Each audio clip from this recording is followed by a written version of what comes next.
They called it the House of Horrors, a place where innocence was twisted into agony, where a child's screams were ignored, where cruelty festered like an open wound. But this was no urban legend, no ghost story. This was the nightmare of Sylvia Likens. Sylvia Likens, 16 years old, a girl with dreams, laughter, and trust placed in the wrong hands. In the summer of 1965, her parents, carnival workers, left her and her younger sister Jenny in the care of Gertrude Baniszewski, a seemingly frail, sickly woman who promised to watch over them. But promises mean nothing in the hands of a monster. It wasn't long before the punishments began. Sylvia, a sweet and trusting girl, was targeted from the start. The first signs of abuse were subtle. A slap here, a harsh word there, but the cruelty escalated quickly, like a fire consuming everything in its path. Gertrude Baniszewski, a woman drowning in poverty and resentment, a woman who saw Sylvia not as a child, but as an outlet for her own suffering. At first it was about control. Sylvia was punished for perceived wrongdoings. A single missed chore, an alleged act of mischief, and the beatings began. Then Gertrude enlisted her own children. Paula, the eldest daughter, took special pleasure in inflicting pain. She struck Sylvia in the face so hard it left bruises that lasted for days. Stephanie, seemingly more sympathetic, still did nothing to stop the horror. Even 10-year-old John took part, eager to please his mother. And then the neighborhood children joined in. A game. That's what it became to them. Sylvia was forced to undress in front of the boys.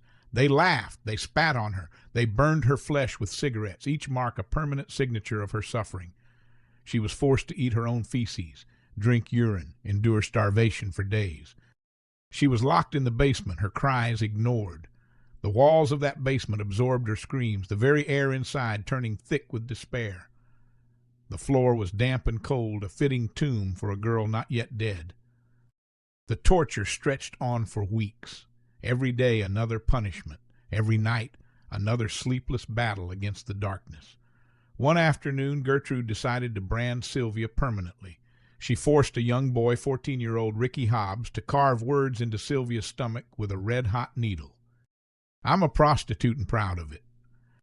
Sylvia's body convulsed from the pain, her sobs swallowed by the damp air of the basement. The boy hesitated as he dug into her flesh, but Gertrude egged him on. The words were meant to strip her of dignity, to ensure that even in death she would bear the scars of their depravity. Her strength faded with each passing day. The hunger, the beatings, the filth, it all weighed on her, dragging her closer to the inevitable. Jenny, her little sister, could only watch in horror, paralyzed by fear.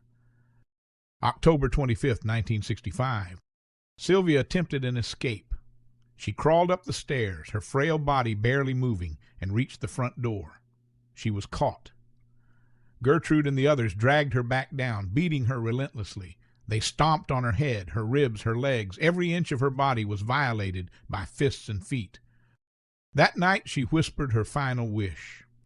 I wish Daddy was here. October 26, 1965. She could barely breathe, her ribs cracked with every shallow inhale. Her eyes, once full of life, were glassy, unfocused. When she finally let go, when death mercifully took her away, the House of Horrors fell silent. Panic set in. Gertrude tried to cover her tracks, forcing Jenny to lie, but the truth bled out like Sylvia's broken body, staining the entire house. The world would learn of Sylvia's suffering. The authorities found her twisted, malnourished corpse covered in bruises, burns, and open wounds. Gertrude Baniszewski was convicted of first-degree murder, sentenced to life. Her children, along with the others who took part, faced lesser charges. But justice is an illusion. She was released on parole in 1985. The woman who turned a home into a slaughterhouse walked free. Sylvia's story is not just a crime. It is a warning, a reminder that the worst monsters do not lurk in shadows. They live among us,